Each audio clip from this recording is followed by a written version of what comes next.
ಇನ್ನು ಇನ್ನು ಶಮನವಾಗಿಲ್ವಾ ಮುದ್ದಹನುಮೇಗೌಡ ಮುನಿಸು ಅನ್ನುವಂತಹ ಪ್ರಶ್ನೆ ಈಗ ಎಲ್ಲರನ್ನ ಕಾಡಕ್ಕೆ ಶುರುವಾಗಿದೆ. ಯಾಕಂದ್ರೆ ಚಿಕ್ಕನಾಯಕನಹಳ್ಳಿ ಜಂಟಿ ಪ್ರಚಾರ ಸಭೆಗೂ ಸಂಸದ ಮುದ್ದಹನುಮೇಗೌಡ ಗೈರು ಹಾಜರಾಗಿದ್ದಾರೆ. ತುಮಕೂರು ಹಾಲಿ ಸಂಸದ ಮುದ್ದಹನುಮೇಗೌಡ ಗೈರು ಹಾಜರಾಗಿದ್ದಾರೆ. ತಿಪಟೂರಿನ ಜಂಟಿ ಪ್ರಚಾರ ಸಭೆಗೂ ಕೂಡ ಗೈರು ಹಾಜರಾಗಿದ್ರು ಸಂಸದ ಮುದ್ದಹನುಮೇಗೌಡ. ಸಿದ್ದರಾಮಯ್ಯ ಮತ್ತು ದೇವೇಗೌಡರು ಇಬ್ರು ಕೂಡ ಜಂಟಿ ಪ್ರಚಾರವನ್ನ ನಡೆಸಿದ್ರು ಕೂಡ ಮುದ್ದಹನುಮೇಗೌಡ ಬಂದಿರಲಿಲ್ಲ. ಸಿದ್ದರಾಮಯ್ಯ ಬಂದಾಗಲೂ ಕೂಡ ಅವರು ಬಂದಿರಲಿಲ್ಲ. ಎರಡು ಕ್ಷೇತ್ರಗಳ ಪ್ರಚಾರಕ್ಕೆ ಗೈರು ಹಾಜರಾಗಿದ್ರು. ಜಂಟಿ ಪ್ರಚಾರದಿಂದ ಕಂಪ್ಲೀಟ್ ಆಗಿ ಆಬ್ಸೆಂಟ್ ಆಗ್ತಾ ಇದ್ದಾರೆ ಮುದ್ದಹನುಮೇಗೌಡ. ಹಾಗಾಗಿ ಇಲ್ಲಿ ಇದು ಸ್ಪಷ್ಟ ಸಂದೇಶ, ಮುದ್ದಹನುಮೇಗೌಡರ ಏನು ಸಿಟ್ಟೇನಿದೆ, ಆಕ್ರೋಶ ಇದೆ, ಇನ್ನೂ ಕೂಡ ಕಮ್ಮಿ ಆಗಿಲ್ಲ ಅಂತ. ಮುದ್ದಹನುಮೇಗೌಡರು ಫುಲ್ ಖುದ್ದು ಹೋಗಿದ್ರು. ಇನ್ನೂ ಕೂಡ ಬೆಂಕಿ ಆರಿಲ್ಲ ಅವರಿಗೆ, ಅವರ ಸಿಟ್ಟು ಆಕ್ರೋಶ ಇನ್ನೂ ಕೂಡ ಕಮ್ಮಿ ಆಗಿಲ್ಲ ಅನ್ನುವಂಥದ್ದು ಇಲ್ಲಿ ಸ್ಪಷ್ಟವಾಗ್ತಾ ಇದೆ ಅವರ ಈ ಗೈರು ಹಾಜರಿಯ ಮೂಲಕ.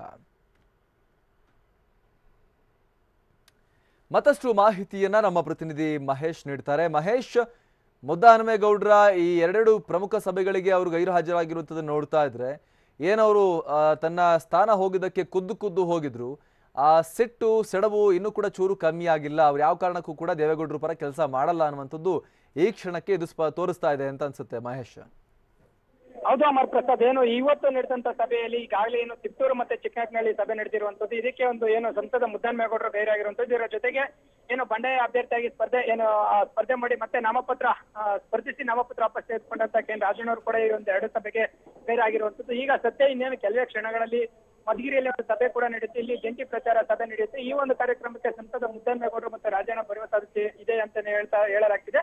ಅಂದ್ರೆ ಏನು ಇದುವರೆಗೂ ಕೂಡ ಇದ್ದಂತ ಅಸಮಾಧಾನ ಇನ್ನೂ ಏನು ಮುಗಿಲ್ಲ ಅಂತ ಹೇಳ್ಬೋದು. ಯಾಕಂದ್ರೆ ಈಗಾಗಲೇ ಕಳೆದ ಹಲವು ದಿನಗಳಿಂದ ಅವರು ಮನವೊಲಿಕೆ ಮಾಡಿ ಈ ಒಂದು ಕಾರ್ಯಕ್ರಮಕ್ಕೆ ಕರ್ಕೊಂಡ್ಬರ್ಬೇಕು ಅಂತ ಹೇಳಿ ಸಾಕಷ್ಟು ಪ್ರಯತ್ನ ಕೂಡ ಮಾಡಿದ್ರು.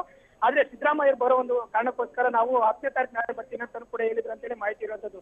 ಇನ್ನು ಈ ನೆಲೆಯಲ್ಲಿ ಇವತ್ತು ತಿಪ್ಟೂರ್ಗ ಆಗಿರ್ಬೋದು ಮತ್ತೆ ಚಿಕ್ಕನಾಯಕನಹಳ್ಳಿ ಭಾಗಕ್ಕೆ ಹೋಗಿ ಆ ಪ್ರಚಾರ ಕೂಡ ಮಾಡ್ಬೇಕಾಗಿತ್ತು, ಆದ್ರೆ ಅಲ್ಲಿಗೂ ಕೂಡ ಹೋಗಿಲ್ಲ. ಇಲ್ಲಿ ಒಂದು ಮೇಲ್ನೋಟಕ್ಕೆ ಗೊತ್ತಾಗಿರೋ ಒಂದು ವಿಚಾರ ಅಂತ ಹೇಳಿದ್ರೆ, ಮುದ್ದಹನುಮೇಗೌಡರ ಆ ಒಂದು ಭಾಗಕ್ಕೆ ಹೋಗದ ಹಿನ್ನೆಲೆಯಲ್ಲಿ ಅಲ್ಲಿ ಇನ್ನೂ ಒಂದು ಕೂಡ ಎಲ್ಲೋ ಒಂದ್ ಕಡೆ ಅಸಮಾಧಾನ ಇದೆ ಅಂತ ಹೇಳಲಾಗ್ತಿದೆ. ಇನ್ನು ಇವತ್ತು ಕೂಡ ಈಗಾಗಲೇ ಏನು 6 ಗಂಟೆಗೆ ಆರಂಭ ಆಗುವಂತ ಏನು ಮಧುಗಿರಿಯ ಕಾರ್ಯಕ್ರಮಕ್ಕೆ ಮುದ್ದಹನುಮೇಗೌಡರು ಮತ್ತು ರಾಜಣ್ಣಗಳು ಬರ್ತಾರೆ. ಆದ್ರೆ ಇಲ್ಲಿ ನಡೆಯುವಂತ ಸಭೆಗೆ ನೆಪ ಮಾತ್ರಕ್ಕೆ ಬಂದು ಹೋಗ್ತಾರೆ ಅನ್ನೋ ಪ್ರಶ್ನೆ ಕೂಡ ಹುಟ್ಟಾಕಿರುವಂತದ್ದು. ಯಾಕಂದ್ರೆ ಇದುವರೆಗೂ ಕೂಡ ಏನು ಇಲ್ಲಿರುವಂತ ಸಭೆಗಳಲ್ಲಿ ಎಲ್ಲೂ ಕೂಡ ಅವರ ಏನು ಭಾವಚಿತ್ರಗಳಾಗಿರ್ಬೋದು ಮತ್ತೆ ಆ ಸ್ಟೇಜು ಮತ್ತೆ ಅಕ್ಕಪಕ್ಕ ಹೊರತುಪಡಿಸಿದ್ರೆ ನಗರ ಎಲ್ಲೂ ಕೂಡ ಅವರೊಂದು ಕಟೌಟ್ ಆಗಿರ್ಬೋದು ಮತ್ತೆ ಅವ್ರ ಬೆಂಬಲಿಗರು ಎಲ್ಲೂ ಕೂಡ ಕಾಣಿಸ್ಕೊಂತ ಇಲ್ಲ. ಹೀಗಾಗಿ ಎಲ್ಲೋ ಒಂದ್ ಕಡೆ ಈಗ 6 ಗಂಟೆಯಲ್ಲಿ ಆರಂಭ ಸಭೆಗೆ ಬಂದು ನೆಪಪತ್ರಕ್ಕೆ ವಾಪಸ್ ಆಗ್ತಾರೆ ಒಂದು ಪ್ರಶ್ನೆಗಳು ಕೂಡ ಹುಟ್ಟಾಕಿರುವಂತದ್ದು ಅಮರ್ ಪ್ರಸಾದ್. Thank you Mahesh. ಇದು ತುಮಕೂರಿನ ಸದ್ಯದ ಪರಿಸ್ಥಿತಿ, ಲೋಕಸಭಾ ಕ್ಷೇತ್ರದ ಪರಿಸ್ಥಿತಿ. ಯಾಕಂದರೆ ಅಲ್ಲಿ ಮುದ್ದಹನುಮೇಗೌಡರು ಸಿಟ್ಟಿಂಗ್ MP, ಅವರಿಗೆ ಟಿಕೆಟ್ ತಪ್ಪಿತು, ದೇವೇಗೌಡರು ಮೈತ್ರಿ ಅಭ್ಯರ್ಥಿಯಾದರು, ಅನಂತರ ಬಂಡಾಯ ಸಾರದ್ರು ಮುದ್ದಹನುಮೇಗೌಡರು, ರಾಜಣ್ಣ ಇವರೆಲ್ಲ ಪ್ರತ್ಯೇಕವಾಗಿ ಸ್ಪರ್ಧೆ ಮಾಡೋಕ್ಕೆ ನಾಮಪತ್ರವನ್ನು ಕೂಡ ಸಲ್ಲಿಸಿದ್ರು. ಬಳಿಕ ತೀವ್ರ ಒತ್ತಡಕ್ಕೆ ಮಣಿದು ಅವರು ವಾಪಸ್ ತಗೊಂಡು ಸೈಲೆಂಟ್ ಆದರು.